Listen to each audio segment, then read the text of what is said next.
God prepares your character before He exposes you to the world.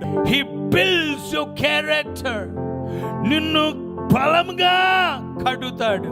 ఎంతగా విరిగిపోతావో అంత బలవంతుడిగా దేవుడు నిన్ను చేస్తాడు. నువ్వు తృణీకరించబడతావు, నువ్వు ద్వేషించబడతావు, నువ్వు విడవబడతావు. నీ వారే, నీ సొంత వారే అందరూ విడిచినా కానీ ఆయన మాత్రము నిన్ను ఎన్నడు విడువడు.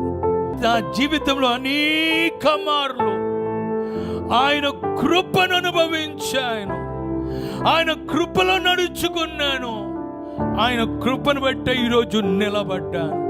Without His grace I would not be standing.